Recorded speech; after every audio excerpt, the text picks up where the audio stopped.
Hello student, कैसे हैं आप लोग। आशा करता हूँ सब कुशल मंगल होंगे। छात्रों, आज हम अध्ययन करेंगे। कल पिछली वीडियो के माध्यम से हमने अध्ययन किया था स्कूल मैनेजमेंट प्रोसेस के बारे में अध्ययन कर रहे थे। उसी क्रम में आज आगे बढ़ते हुए अध्ययन करेंगे। कल प्लानिंग के बारे में अध्ययन किया था, डिस्कशन किया था। आज ऑर्गेनाइजेशन, संगठन क्या है।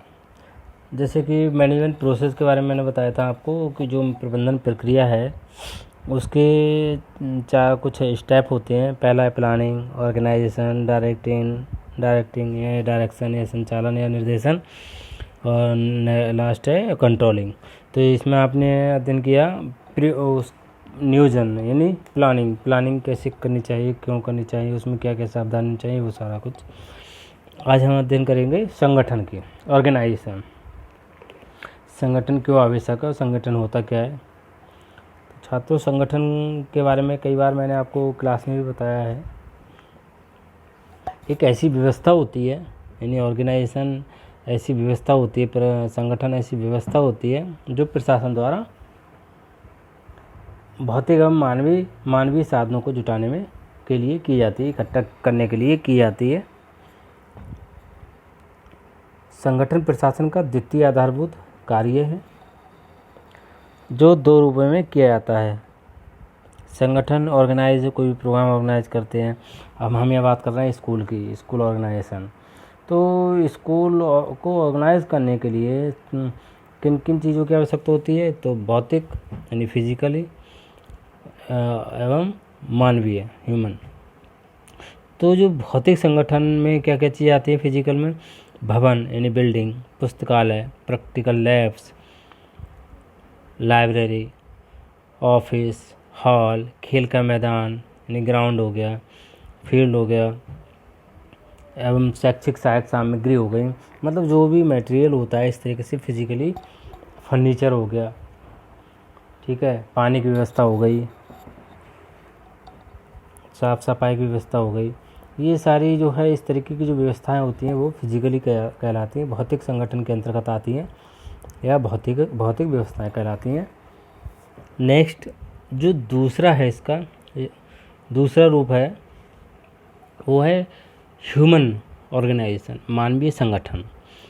तो आपने स्ट्रक्चर बिल्डिंग तैयार कर दी, स्कूल को ऑर्गेनाइज करने के लिए उसका संगठन जो तैयार होता है, बिल्डिंग बनाई, फर्नीचर ला के रख दिया, पानी संबंधी व्यवस्था हो गई, ग्राउंड हो गए, रूम हो गए ठीक है, ऑफिस हो गए, लाइब्रेरी, लैब वगैरह सारा कुछ हो गया। उसको संचालन करने के लिए तो मानवीय संगठन की आवश्यकता होती है। इसमें मानवीय में ह्यूमन में कौन कौन आ गया, यानी कर्मचारी हो गए, teacher, principal, education committee, students, है ना, माली, सफाई कर्मी, पानी पिलाने वाला, रिसेप्शन। मतलब इस तरीके से जितने लोग इन्वॉल्व रहते हैं, मानव, आप कह सकते हैं मानवीय मतलब मानव, ये मानवीय संगठन के अंतर्गत आते हैं।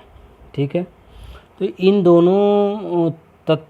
दोनों तत्वों में जो समन्वय स्थापित करता है, कोऑर्डिनेशन स्थापित करता है और इन्हें इस प्रकार व्यवस्थित करता है कि उद्देश्य प्राप्ति में कोई असुविधा ना हो।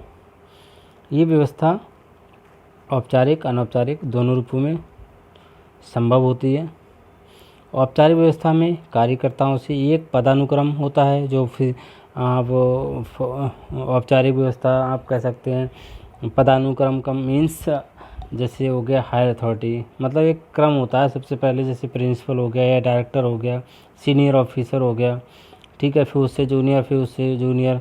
सपोज दैट एक कॉलेज है, संस्थान है, तो उसका प्रिंसिपल, टीचर, क्लर्क, सफाई कर्मी, माली, पानी पिलाने वाला, है ना, 4th क्लास, ये सब हो गए। ठीक है, तो ये पदानुक्रम है, एक क्रम है, पदों का एक क्रम है। इसमें संगठनात्मक संबंध जो होते हैं, रिलेशन होते हैं, वो आदेशों एवं सूचनाओं के आदान प्रदान से होता है।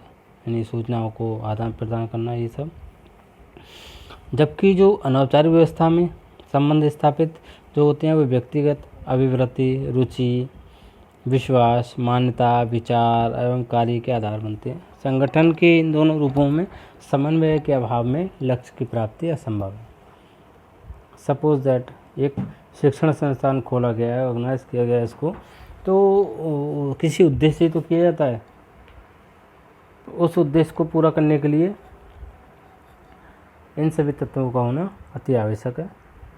फिजिकल यानी भौतिक संगठन एवं मानवीय संगठन दोनों की आवश्यकता होती है, दोनों का होना अति आवश्यक है। नेक्स्ट हम बात करते हैं इसको किस किसने डिफाइन किया है, परिभाषित किसने किया है। पहली डेफिनेशन जो दी है मैफॉरलैंड, इन्होंने कहा है मनुष्यों का एक पहचान समूह जो अपने प्रयत्नों से को उद्देश्य प्राप्ति में लगाता है, संगठन कहलाता है।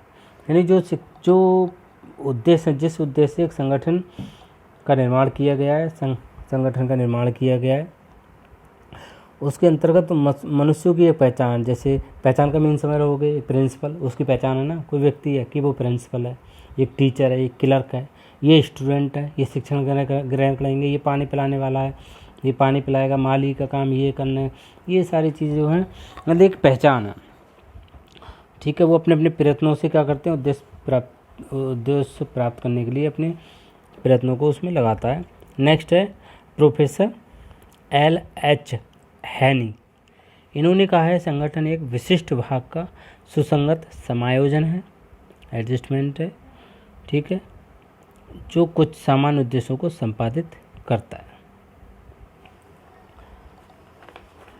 नेक्स्ट परिभाषा दी है डॉक्टर S.N. मुखर्जी, इन्होंने कहा है संगठन कार्य करने की मशीन है, इसका मुख्य उद्देश्य व्यवस्था करने से संबंधित है ताकि समग्र कार्यक्रम का संचालन किया जा सके। जितने भी कार्यक्रम हैं जिन उद्देश्यों के लिए किसी कार्य के लिए जो का संगठन स्थापित किया गया है उन मुख्य उद्देश्यों को व्यवस्थित रूप में करना, उनकी व्यवस्था करना, उनका संचालन करना, ये इसका कार्य है।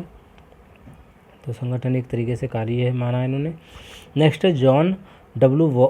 वॉल्टन, इन्होंने कहा संगठन कार्यरत व्यक्तियों का एक समूह है, यानी कार्य करने वाले ऐसे लोगों का समूह है जो समान उद्देश्यों की प्राप्ति के लिए साथ साथ मिलकर कार्य करते हैं।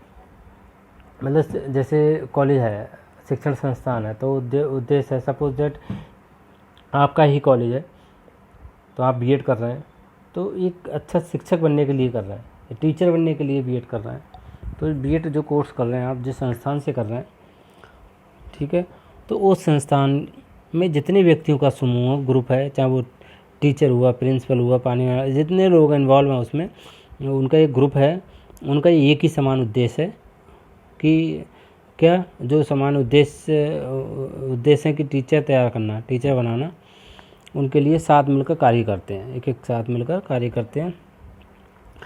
हम बात करते हैं संगठन संबंधी कार्य क्या होते हैं। संगठन संबंधी कार्य होते हैं, कार्य को पहला पॉइंट है, पहला कार्य को सरल और लाभप्रद बनाना। यानी जब सब लोग, आप ये देखते हैं कि कोई भी वर्क, ये तो संगठन की बात कर रहे हैं, अगर आप कोई भी कार्य करते हैं, कोई प्रोग्राम ऑर्गेनाइज किया जा रहा है, तो उसमें जब सब लोग मिलकर करते हैं तो उसको इजी बनाया जा सकता है, सरल बनाया जा सकता है। तो कार्य को सरल और लाभप्रद बनाना इसका कार्य है। नेक्स्ट है मूल्यवान चरित्रवान कार्यकर्ता और तैयार करना, यानी मूल्यवान कुशल संगठन ईमानदार, परिश्रमी, समर्पित, उच्च मूल्य और नैतिक चरित्र से युक्त कार्यकर्ताओं का निर्माण करता है। ठीक है, एक अच्छे चरित्र का निर्माण करता है, चरित्रवान व्यक्ति का निर्माण करता है संगठन, उसका नैतिक विकास करके भ्रष्टाचार को रोकता है। इस प्रकार अच्छा संगठन कार्यकर्ता को मूल्यों से युक्त करता है। नेक्स्ट है सृजनात्मकता का विकास करना, मतलब संगठन के द्वारा ही क्रिएटिविटी का विकास होता है, सृजनात्मकता का विकास किया जा सकता है।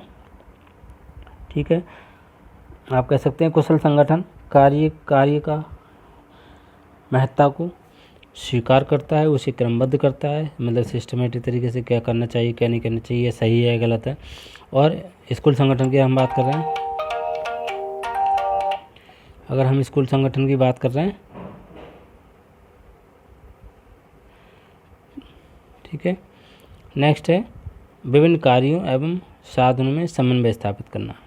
इन विभिन्न प्रकार के जो कार्य होते हैं, जैसे कुशल संगठन, विशिष्टीकरण, वर्गीकरण के द्वारा कार्यों में समन्वय स्थापित करना मानवीय एवं भौतिक साधनों को इस प्रकार समन्वित करता है ताकि कम से कम व्यय यानी कम से कम खर्च हो, अधिक से अधिक लाभ संभव हो सके। इससे विकास की दर में तेज़ी से आती है और प्रशासनिक विकास में सहायता मिलती है, ठीक है।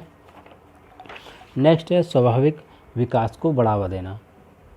यानी कुशल संगठन इस प्रकार का स्ट्रक्चर तैयार करता है, इस प्रकार का संगठन तैयार करता है, व्यवस्था करता है जिसमें विकास क्रम स्वाभाविक रूप से चलता रहता है। इससे स्वविकास तो होता ही है, साथ ही क्रियाकलापों का भी विस्तार होता है, ठीक है। नेक्स्ट है विकास की गति को तीव्रता प्रदान करना। ये तो श्योर है कि जब सब लोग मिलकर कार्य करते हैं, एक संगठन में सिस्टमेटिक तरीके से सारा प्रॉपरली वर्क होता है, तो कहीं ना कहीं विकास की गति को क्या मिलती है, तीव्रता मिलती है। विकास की जो गति है वो तीव्र होती है, ठीक है। तो यहाँ प्रशिक्षित व्यक्तियों को प्रशासन में विभिन्न पदों पर नियुक्त प्रदान करना और उनकी कुशलता तथा योग्यता का अधिकतम लाभ प्राप्त कर संगठन के विकास को तीव्र गति प्रदान करता है। नेक्स्ट है संसाधनों का समुचित एवं तकनीकी का अधिकतम उपयोग करना। मीन्स कुशल संगठन संसाधनों यानी रिसोर्सेज होते हैं उनको इस प्रकार व्यवस्थित करता है जिससे इन रिसोर्स का या साधनों का समुचित उपयोग हो सके और साथ ही तकनीकी का अधिकतम उपयोग करके उत्पादन में वृद्धि की जा सके। टेक्नोलॉजी का यूज़ करके जो उपयोग की उत्पादन में वृद्धि है वो उत्पादन में वृद्धि की जा सके, ठीक है। जो साधन है उनका समुचित उपयोग हो सके। नेक्स्ट है बात करते हैं हम इसकी केयरफुलनेस इन ऑर्गेनाइजेशन। संगठन में क्या क्या सावधानियां रखनी चाहिए। एक तो है कि उद्देश्यों की जो प्राप्ति को दृष्टिगत रखते हुए विभिन्न तत्वों को संगठित किया जाना चाहिए। यानी जो आपके उद्देश्य हैं, एक विद्यालय संगठन अगर विद्यालय तैयार कर रहा है तो उसका जो उद्देश्य है उससे संबंधित विभिन्न तत्वों को संगठित किया जाना चाहिए, ठीक है। तत्वों जैसे ह्यूमन जो आप शुरू में अभी बात की थी, मैंने बताया आपको भौतिक तत्व और मानवीय तत्व, ठीक है। तो भौतिक में आपके ये बिल्डिंग वगैरह ये सब कुछ हो गया, स्ट्रक्चर, बिल्डिंग, फील्ड, लैब्स, ठीक है, ऑफिस वगैरह ये सब हो गया। और उसमें ह्यूमन में मानव से संबंधित जो कार्यकर्ता होते हैं, लोग होते हैं, टीचर। एक अगर विद्यालय खुला है उसमें अगर टीचर नहीं है, प्रिंसिपल नहीं है, अगर प्रिंसिपल है तो अयोग्य है, उसको पता ही नहीं क्या होना चाहिए क्या नहीं, तो कहीं ना कहीं जो उद्देश्य है उनको प्राप्त नहीं किया जा सकता, उनको पूर्ण नहीं किया जा सकता। इस तरीके से इनका होना अति आवश्यक है। अगर सपोज दैट विद्यालय है उसमें पानी की व्यवस्था नहीं है तो विद्यालय, फर्नीचर की व्यवस्था नहीं है, स्टूडेंट को बैठने की व्यवस्था नहीं है, तो स्टूडेंट क्या करेंगे कौन प्रवेश लेगा, कौन जब ये सब सिस्टम नहीं चलेगा तो शिक्षण उद्देश्य कैसे उनकी पूर्ति कैसे हो पाएगी। जिस उद्देश्य से संगठन तैयार किया गया है, निर्माण किया गया है उसका। नेक्स्ट मानवीय एवं भौतिक तत्वों के अतिरिक्त अन्य विचारधारा, नियम, सिद्धांत, आदर्श आदि का भी कार्य निर्धारण के समय ध्यान रखना चाहिए। मतलब रूल्स, रेगुलेशन, प्रिंसिपल्स, ये सब है ना, ये आदर्श कौन कौन से अच्छे विचार धारणाएं, ये सब होना अति आवश्यक है भौतिक तत्वों के अतिरिक्त भी। नेक्स्ट संगठन के नियम और निर्णय आदि सभी व्यक्तियों के लिए लाभकारी होने चाहिए। ऐसा नहीं है ऐसे नियम बना दीजिए लोगों का नुकसान हो रहा है, ठीक है। जो इतने लोग इन्वॉल्व हैं वो किसी का नुकसान ना हो, सबको सभी व्यक्तियों के लिए लाभकारी होनी चाहिए, सबके लिए बेनिफिट्स होना चाहिए, सबको ध्यान में रखते हुए ऐसे नियम बनाने चाहिए। नेक्स्ट संगठन का आधार प्रजातांत्रिक होना चाहिए, तभी शिक्षा कार्य सफल हो सकेगा। देखिए कल भी मैंने पिछले वीडियो के माध्यम से काफ़ी कुछ दिन बताया आपको, ऑटोक्रेसी, डेमोक्रेसी के बारे में आपको पता ही होगा, डेमोक्रेटिव। तो आजकल तो बिना डेमोक्रेटिव के तो कहीं पे भी आप, अगर परिवार में भी अगर डेमोक्रेसी नहीं है तो कहीं ना कहीं वो परिवार भी ठीक नहीं होगा, सभी सदस्य उससे संतुष्ट नहीं होंगे। ठीक उसी प्रकार जो शिक्षा कार्य है उसको सफल बनाने के लिए जो मुख्य आधार है संगठन का, वो प्रजातांत्रिक होना चाहिए, उसमें सबको बोलने का अधिकार होना चाहिए। ठीक है, नेक्स्ट है संगठन को पक्षपात, राजनीति, जातिवाद तथा अन्य विरोधी एवं दूषित तत्वों से दूर रखना चाहिए। ठीक है, ये तो स्कूल की अगर हम बात करते हैं, स्कूल में ये सारी चीज़ तो होनी नहीं चाहिए। पार्शलिटी नहीं होनी चाहिए, जातिवाद, धर्मवाद, है ना, पॉलिटिक्स, ये सब नहीं होनी चाहिए। लेकिन वर्तमान में तो इतनी स्थिति गंभीर बनी हुई है कि आप देखते हैं किसी विद्यालय में चलिए, किसी कॉलेज में, तो अपने आप को सुपर बनाने के लिए लोग झूठ बोलते हैं, पॉलिटिक्स करते हैं, पार्शलिटी करते हैं, जबकि टीचर को स्टूडेंट के साथ में बिल्कुल भी पार्शलिटी नहीं करनी चाहिए, सभी एक समान होने चाहिए उसकी नज़र में, लेकिन नहीं ऐसा होता है। नेक्स्ट, संगठन का स्वरूप जो है, उसका स्ट्रक्चर है योजना के अनुरूप, एक प्लानिंग के अनुरूप होनी चाहिए, एक योजना के अनुरूप निर्धारित करना चाहिए, एवं संप्रेषण की उचित व्यवस्था भी होनी चाहिए, कम्युनिकेशन की जो उचित व्यवस्था होनी चाहिए, चाहे तो उसके लिए प्रोजेक्टर की आवश्यकता हो, प्रोजेक्टर होना चाहिए। टेक्नोलॉजी की ज़रूरत है तो टेक्नोलॉजी का होना भी अति आवश्यक है। ठीक है, ठीक, नेक्स्ट वीडियो के माध्यम से हम अध्ययन करेंगे डायरेक्टिंग, संचालन की। ठीक है, थैंक यू।